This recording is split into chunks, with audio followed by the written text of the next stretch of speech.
오늘 우리에게 주신 말씀 보겠습니다. 신년 특별 새벽 기도의 마지막 날 우리에게 주신 말씀은 사도행전 15장 36절부터 41절 그리고 디모데후서 4장 11절 말씀입니다. 두 군데입니다. 사도행전 15장 36절부터 41절, 디모데후서 4장 11절. 먼저 사도행전 15장 36절부터 41절까지 한 절씩 교독하시겠습니다. 며칠 후에 바울이 바나바더로 말하되 우리가 주의 말씀을 전한 각 성으로 다시 가서 형제들이 어떠한가 방문하자 하고, 바울은 밤빌리아에서 자기들을 떠나 함께 일하러 가지 아니한 자를 데리고 가는 것이 옳지 않다 하여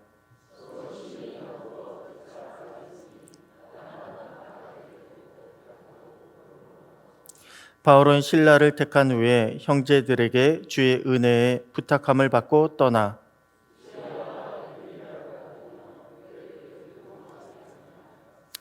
디모데후서 4장 11절 우리 다 같이 한 목소리로 합독하시겠습니다.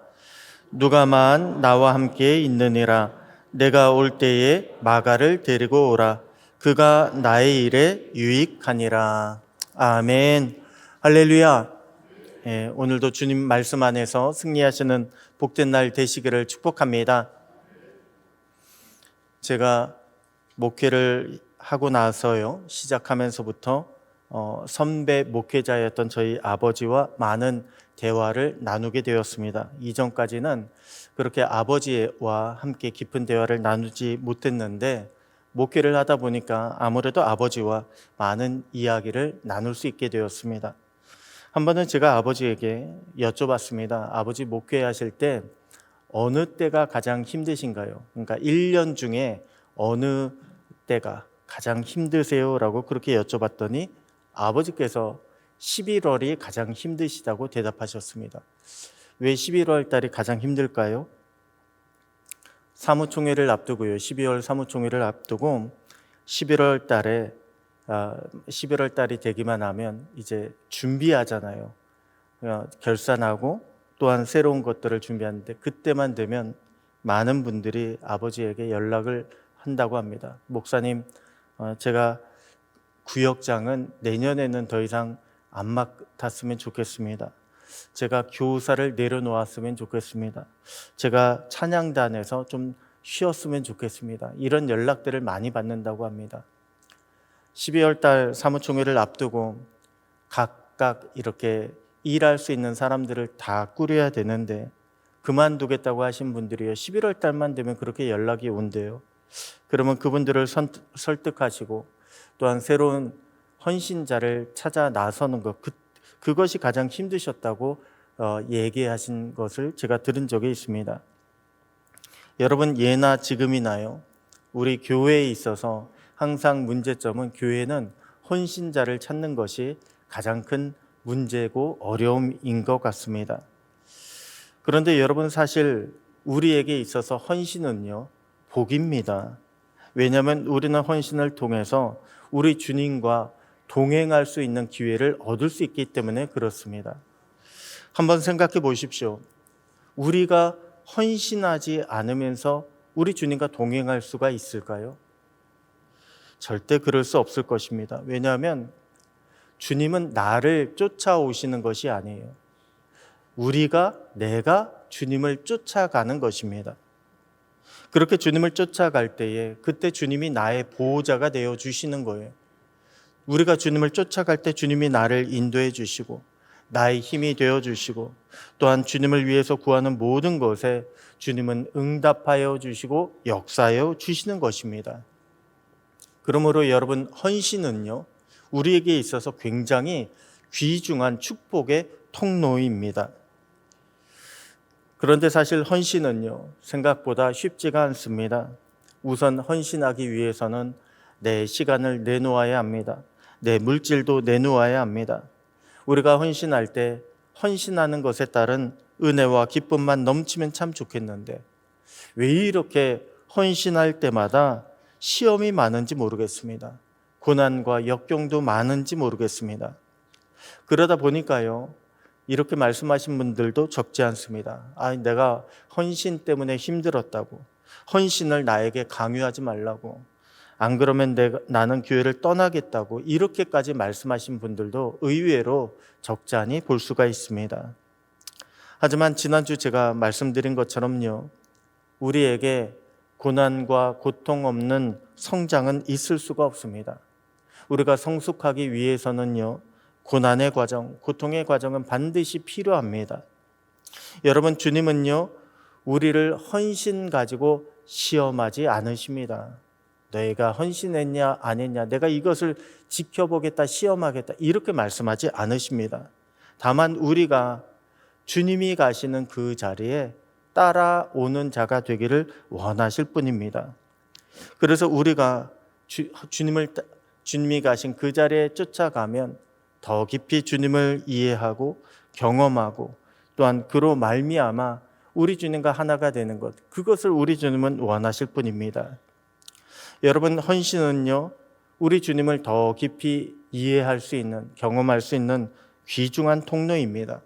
이것을 명심하시고 올 한 해 우리 주님께 헌신하시고 더 깊이 우리 주님을 경험할 수 있는 저와 여러분 되시기를 주님의 이름으로 축복합니다. 오늘 본문의 마가가요, 그렇게 변화되고 또한 성장한 사람입니다. 여러분, 마가는요, 짐작하셨듯이 마가복음의 저자입니다. 마가복음은 성경 4복음서 중에 최초로 쓰여진 복음서입니다. 그런데 마가는요, 예수님의 제자가 아닙니다.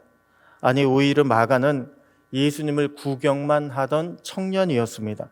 왜 마가복음 14장에 예수님이 잡히시던 그 장면에 보잖아요. 그러면 배 혼니부를 두르고 구경을 하다가 도망쳤던 청년, 옷을 벗어버리고 도망쳤던 청년이요, 바로 마가 자신이었습니다. 마가는 마가의 다락방이라고 하는 120 제자들이 처음 성령받은 그 큰 다락방 주인의 아들이었습니다. 한마디로 부모의 신앙으로요, 그저 구경만 하고 참관만 하던 철없던 청년이 마가였다는 것입니다. 게다가 마가의 삼촌은요, 바울과 바나바에서 그 유명한 그 바나바예요. 그러다 보니까 바나바는 자기 조카 마가를요, 바울과 함께 1차 선교 여행을 갈 때 데려갔습니다. 그런데 그렇게 데려간 마가가 중간에 밤빌리아에서 힘들다고 포기합니다.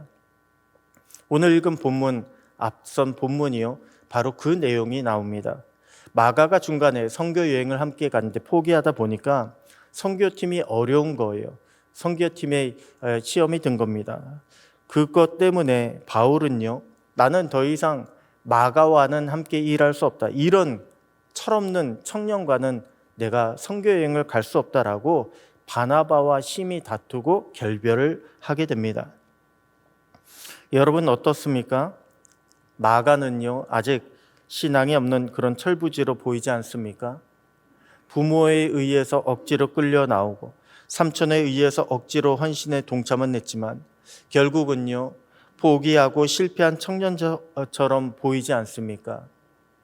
그런데 그랬던 마가가요, 변화하기 시작합니다. 이후에 보면 마가는요, 베드로를 따라다니기 시작합니다. 마가는 베드로를 따라다니면서 베드로로부터 예수님에 대한 생생한 증언을 듣기 시작합니다. 그러면서 예수님께서 얼마나 우리를 위해서, 마가를 위해서 많은 고난을 받으셨는지 비로소 깨닫게 되었습니다. 마가는 어떠했습니까? 조금만 힘들어도요, 투정했습니다. 조금만 힘들어도 불평하고 포기했습니다. 그런데 베드로로부터 들었던 예수님의 모습은요, 그렇지 않았습니다. 예수님은 그 어떤 비난과 고통과 또한 역경 가운데도, 고난 가운데도 우리를 절대 포기하지 않으셨습니다. 이때부터 마가가요, 예수님에 대한 기록을 남기기 시작합니다. 그것이 지금의 마가복음입니다. 그리고 그렇게 예수님을 더 깊이 알게 되면서 마가도요, 예수님처럼 변화하기 시작합니다. 왜? 바울이 마가를 싫어했잖아요. 난 저렇게 중간에 의지도 없고 믿음도 없고 쉽게 포기하는 저 마가와는 다시 일할 수 없다.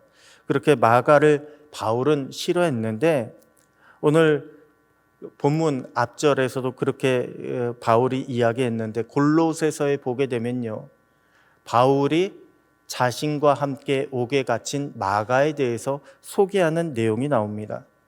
한마디로 마가가요, 얼마나 이후로 변화되었는지, 헌신한 자가 되었는지, 바울과 함께 사역을 하고 바울과 함께 옥에 갇힌 그런 자가 되었다는 거예요. 그리고 오늘 본문 뒷절에 본 내용에도 보게 되면 마가 때문에 마가를 데리고 오라고, 내가 마가가 나의 위로가 된다라고 하는 그런 내용이 나오게 됩니다. 여러분, 마가를 보면요, 마가는 이제는 더 이상 철부지가 아니게 되었습니다.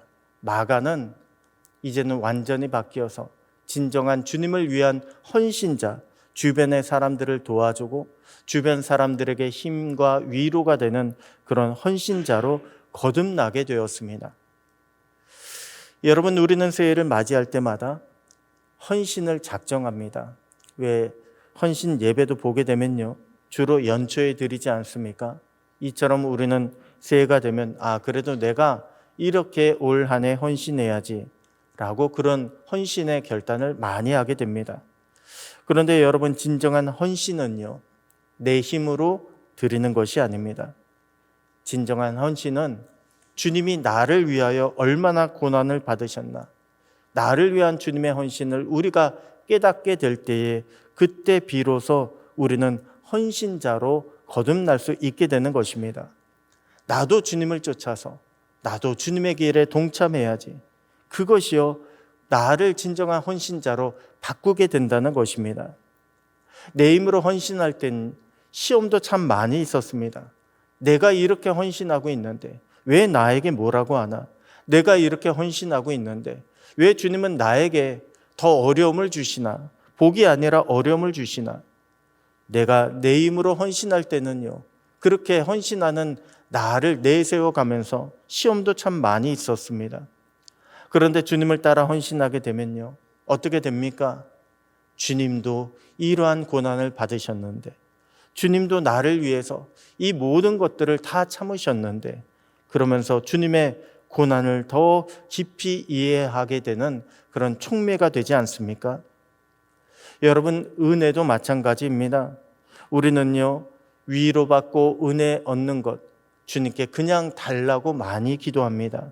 그런데 여러분, 진정한 은혜와 위로는요, 그냥 달라고 해서 얻는 것이 아니라 내가 주님과 함께 주님의 사역에 동역하면서 그때 헌신하게 될 때, 그때 내가 주님을 더 깊이 이해하게 될 때, 그때 더 큰 은혜와 위로가 우리 가운데 임하게 되는 것입니다. 여러분, 진정한 은혜와 위로는요, 헌신할 때 받는 것이 진짜입니다.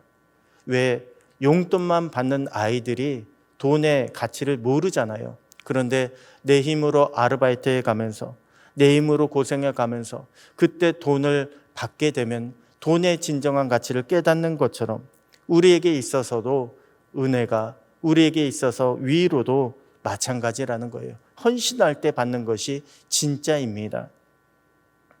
오늘 저와 여러분에게, 그리고 올 한 해 저와 여러분에게 마가처럼 헌신의 변화가 일어날 수 있게 되기를 소원합니다. 우리 주님께서 만들어주시는 헌신의 귀한 역사가 일어날 수 있게 되기를 소원합니다.